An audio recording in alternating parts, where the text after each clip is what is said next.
Maka ini bagi saya adalah bukan mewakili Palestina, karena ini akan merusak prospek perdamaian ke depan. Karena Hamas itu tidak mewakili Palestina, itu adalah suara garis terang, garis keras ya terhadap semua penyelesaian konflik di Timur Tengah, secara khusus adalah Israel.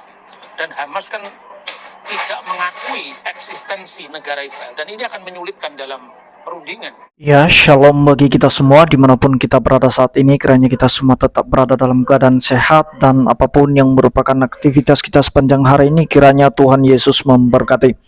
Dan kembali berjumpa lagi di channel kita ini, yaitu Zemayan Yasin. Terima kasih buat teman-teman semua dan juga persahabat yang sudah mendukung perkembangan channel ini dengan setia, dan kiranya kita tetap menggunakannya untuk menjadi berkat bagi semua orang. Nah teman-teman, pada video kali ini saya membagikan kepada kita semua satu tanggapan yang menurut saya ini cukup bijaksana untuk memberikan kita edukasi, pengetahuan, wawasan, pemahaman untuk bagaimana kita memandang, melihat konflik antara Israel dan Palestina, yang dimana itu ada pro kontra, khususnya di negara kita Indonesia ini. Jadi Pak Dr. Bambang Nursena itu memberikan kita pemahaman dari tanggapannya yang cukup luar biasa menurut saya. Oleh karena itu, mari kita simak saja videonya yang berikut ini. Di mana secara mendadak Hamas melakukan serangan kepada Israel, Pak ya. Ini menyita perhatian begitu banyak orang. Dan kalau menurut Bapak sendiri, kira-kira prospek perdamaian Israel dan Palestina ini setelah pasca penyerangan ini bagaimana, Pak? Ya, memang itu berita yang mengejutkan ya. Saya menyebutkan ini sebagai sebuah terang-terangan serangan teroris. Dan ini sesungguhnya tidak fair ya, karena apa? Hari Sabat itu kan hari di mana orang-orang Yahudi tidak boleh bekerja. Dan itu persis seperti yang pernah terjadi dengan Milhemet Yom Kippur. Pada saat perang Yom Kippur itu juga ketika orang Yahudi tidak siap untuk melakukan perbuatan apapun, apalagi perang. Maka ini bagi saya adalah bukan mewakili Palestina, karena ini akan merusak prospek perdamaian ke depan. Karena Hamas itu tidak mewakili Palestina, itu adalah suara garis terang, garis keras ya terhadap semua penyelesaian konflik di Timur Tengah, secara khusus adalah Israel. Dan Hamas kan tidak mengakui eksistensi negara Israel, dan ini akan menyulitkan dalam perundingan. Saya kira itu, sehingga ya ini satu fenomena yang menurut saya memang cukup mengagetkan. Pertama, karena itu dilakukan pada hari Sabat, hari suci bagi umat Yahudi, tidak boleh bekerja. Kedua, korbannya adalah orang-orang sipil. Dan dalam hukum perang sejak zamannya Hugo Grotius tahun 1590-an, bahkan sebelum tahun-tahun itu, hukum perang kuno itu tidak boleh melakukan kekerasan terhadap sipil, wanita, dan seterusnya. Saya kira ini merusak prospek perdamaian. Hanya senjatanya itu dari mana? Itu yang kemudian Kongres Amerika Serikat itu minta itu supaya diteliti dari mana Hamas dapat senjata itu. Apapun reaksi negara-negara terhadap insiden yang kemarin itu, cepat terjadi gencatan senjata, termasuk PBB. Saya kira itu ya tidak adil. Artinya bahwa sebuah negara yang secara hukum internasional itu resmi diserang, dan yang melakukan itu adalah kelompok yang tidak mengatasnamakan sebuah negara, tapi itu sebuah organisasi, bahkan banyak sepakat bahwa itu organisasi teroris yang melakukan itu. Dan ini akan merusak prospek perdamaian Israel Palestina, bahkan akan merugikan Palestina sendiri di meja perundingan. Itu saya kira. Ternyata memang lebih rumit daripada apa yang ya, belum lagi kalau itu dikaitkan dengan misalnya isu-isu tentang agama dan sebagainya, lebih rumit lagi. Karena banyak sekali pihak-pihak tertentu atau oknum-oknum yang akan memainkan banyak isu-isu yang nggak bertanggung jawab ini. Nah, itulah yang kita prihatinkan sebetulnya. Ya. Nah, yang menggelitik juga, Pak, kita sebagai umat Kristiani ya, Pak ya. Ini yang kita selalu dikaitkan dengan Israel, Pak. Apalagi kita juga seringkali diajarkan ya untuk mendoakan dan juga untuk memberikan dukungan kepada Israel. Padahal Israel ini kita tahu sendiri, Pak, mereka itu menolak Yesus, Pak. Bagaimana pendapat Bapak? Ya, pertama, Israel menolak Yesus ya, tidak semuanya saya kira. Kalau saya ditanya Israel menolak Yesus, ya itu kan sejarah ini belum berakhir. Kalau kita membaca dalam kitab suci, secara khusus keyakinan Kristen ya, Perjanjian Baru, pada akhirnya nanti semua yang ada di bumi, di atas bumi, ya, yang ada di bahwa bumi itu akan mengaku Yesus Kristus adalah Adonai, adalah Lord, bagi kemuliaan Elohim, kemuliaan Allah, Sang Bapa. Itu pada akhirnya. Tapi kan sejarah ini sekarang masih in process, belum berakhir. Ini bukan the end of history, tetapi sejarah yang sedang berlangsung. Itu kalau kita bicara tentang time-nya, kairosnya, belum waktunya. Kedua, penolakan orang Israel, Yahudi, terhadap Yesus itu karena ada faktor-faktor sejarah tertentu. Tidak bisa dipangkas begitu saja. Misalnya ya, kita tahu bahwa sejarah gereja kuno, itu orang yang menjadi pengikut Yesus itu kan ada dua kelompok. Yang pertama adalah kelompok Yehudim, artinya orang-orang Yahudi di Yerusalem dengan pusat dari gereja itu sendiri di Yerusalem dengan pimpinan Rasul Yakobus, saudara Kristus. Dan kelompok kedua adalah kelompok yang ada di Antioquia. Maka untuk pertama kali murid-murid Yesus disebut Kristen itu di Antioquia, Kisah Rasul 11 ayat 26. Itu orang-orang Kristen dengan latar belakang non-Jewish, bukan Yahudi. Nah, budayanya tentu budaya Yahudi. Kalau dari sudut pandang agama Yahudi sendiri, ya Judaism, sebetulnya tidak ada masalah, karena mereka itu berlaku yang dikenal Sefa Misvot Bene Noah, 7 hukum dari keturunan Nuh. Sementara yang di Yehudim, yang di Yerusalem, itu berlaku yang dikenal dengan Taryak Misvot Muse, 613 hukum Musa. Nah, termasuk dalam hukum itu ada yang namanya Mispatim, hukum yang bersifat umum. Lalu ada Edot, hukum peringatan, itu hanya berlaku bagi orang Yahudi. Hukum umum tadi, jangan mencuri, jangan membunuh, jangan berzina, jangan berlaku dusta, itu universal law. Tapi Edot itu hanya berlaku bagi Yahudi. Misalnya, jangan makan anak kambing bersama susu induknya. Pesannya apa?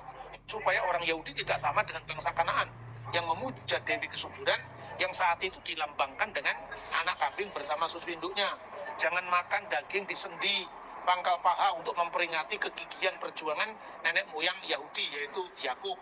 Lalu yang ketiga itu hukum imamat pasal 11 yang disebut hukim. Nah, gereja dulu mengikuti semuanya itu karena gereja itu adalah bagian dari Yudaisme. Karena itu gereja mengikuti bagi mereka yang di Yerusalem, mengikuti hukum Musa, tentu dengan pemahaman baru bahwa apa yang tertulis dalam Torah itu bagi perspektif orang Kristiani di Yerusalem telah digenapi dengan kedatangan Yesua HaMasiah. Nah, tapi bagi yang non-Yahudi ini, apakah mereka harus berlaku hukum Musa? Jangan salah. Sampai hari ini pun orang Yahudi tidak pernah memberlakukan itu. Untuk orang-orang bukan Yahudi, lalu hak kita apa? Kita lebih Yahudi ketimbang Yahudi sendiri kan? Jadi artinya salah. Paulus itu telah menghapuskan Taurat. Mana yang dihapus dari Paulus? Paulus menyunatkan Timotius karena Timotius Yahudi. Tapi kalau Paulus melarang Titus disunatkan, karena memang Titus orang Yunani, tidak ada kewajiban sama sekali untuk melakukan Taurat. Nah, secara historis, secara teologis ya, secara historis, pada saat perang Yahudi pertama yang digerakkan oleh kelompok Yahudi garis keras yang namanya Selot, di mana Yesus sendiri salah satu muridnya adalah kelompok Selot. Selot itu adalah kelompok Parisi yang garis keras, yang ingin mengusir penjajahan Romawi dengan revolusi bersenjata. Nah, itulah yang menggerakkan perang Yahudi pertama. Di dalam perang Yahudi pertama itu saya kira jemaat Kristen mula-mula khususnya yang Yahudi masih banyak terlibat dalam perjuangan bangsanya.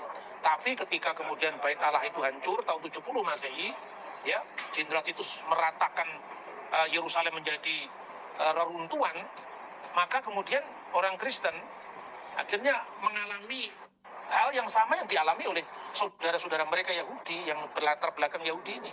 Lalu muncul perang Yahudi kedua yang dipimpin oleh Simon Bar Kokhba. Inilah sejarahnya berubah ya. Simon Bar Kokhba itu oleh Rabi Akiba diakui sebagai Mesias Israel. Karena itu harapannya bahwa Mesias politik yang melawan Roma tadi. Selama 3 tahun, dari tahun 132 sampai 135, mereka itu menang. Sampai menerbitkan mata uang dengan tulisan Lehorot Yerusalem, demi pembebasan Yerusalem. Bahkan marketnya Bait Suci yang sudah dihancurkan akan dibangun kembali. Tapi akhirnya juga runtuh lagi ketika Hadrianus mengalahkan Simon Bar Kokhba itu, dan nama Yerusalem malah dibuang, dihilangkan, diganti dengan Alia Capitolina yang dipersembahkan kepada dewa Jupiter. Lalu yang kedua, nama Israel dihapuskan, Medinat Israel, negara Israel. atau Eretz Israel, tanah Israel diganti dengan nama Syria Palestina dengan menggabungkan provinsi Syria dan provinsi Yudea. Ini ada dalam catatan sejarah abad pertama. Nah, sejak saat itu nama Palestina menggantikan nama Israel. Karena apa? Penulis-penulis Roma dalam bahasa Latin seperti misalnya Cornelius Tacitus misalnya, atau penulis Yunani menyebutnya dengan Palestina. Nama Israel hilang. Itulah nama yang dikenal sampai Perang Dunia Pertama, di mana Palestina itu merupakan jajahan dari Turki. Saya kira seperti itu ya. Tapi kemudian kalau kita melihat aspek agama itu malah rumit lagi. Karena misalnya ya, dalam Islam tidak dikenal nama Yerusalem. Baik dalam Quran maupun dalam hadis tidak dikenal. Yang dikenal nama Aliyah. Aliyah itu penyebutan pagan dari Aliyah Capitolina. Dan itu disebutkan dalam perjanjian Umar dengan penduduk Ilya. Maka dengan demikian, ya saya melihatnya dari aspek psikologi keagamaan orang Yahudi, memang Yerusalem itu adalah segala-galanya bagi orang Yahudi. Lalu kita bagaimana orang Kristen menyikapi ini? Setelah perang Yahudi pertama itu, kebijakan ketiga yang dilakukan oleh Hadrianus apa? Orang-orang Yahudi, baik yang Yahudi Judaism maupun yang percaya Yesua, itu tidak boleh tinggal di kota suci Yerusalem. Mereka harus keluar dari Yerusalem. Nah, sejak saat itu mulai terjadi salah menyalahkan. Termasuk sebelumnya sudah terbit yang namanya Birkat Daminim. Berkat untuk orang-orang sesat, maksudnya orang-orang Muslim, orang-orang Nasrani, pengikut Yesus dari Nazaret telah dikutuk di situ. Nah, sejak saat itu hubungan Yahudi dan Kristen itu tidak baik. Karena apa? Di satu pihak orang Yahudi tidak boleh tinggal di kota suci Yerusalem, termasuk Yahudi yang percaya Yesua ini. Tetapi orang-orang Kristen yang latar belakang bukan Yahudi boleh tinggal di Yerusalem. Karena itu pertimbangan politis lah. Kalau orang Kristen latar belakang non-Yahudi kan mereka nggak punya nasionalisme. Dianggap kurang nasionalis dibanding Yahudi yang tinggal di Yerusalem. Nah, kenapa kita tetap mencintai Israel? Ya karena Yesus sendiri mengatakan bahwa keselamatan itu datang dari bangsa Yahudi. Soal orang Yahudi tidak menerima Yesus atau belum menerima Yesus, saya bilang tadi, sejarah belum berakhir.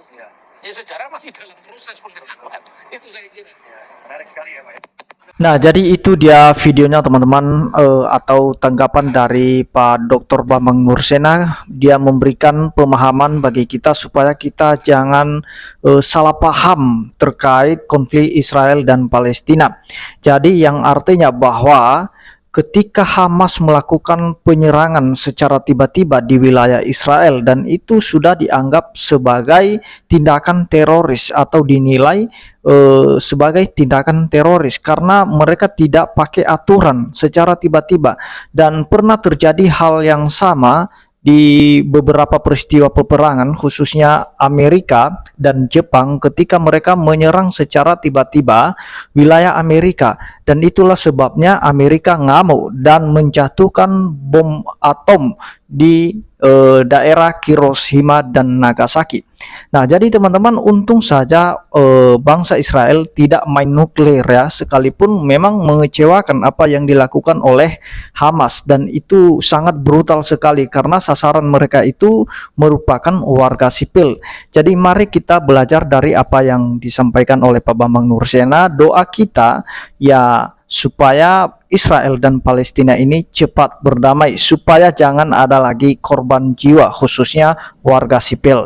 Itu saja yang mau saya sampaikan. Kiranya Tuhan Yesus memberkati kita semua. Shalom.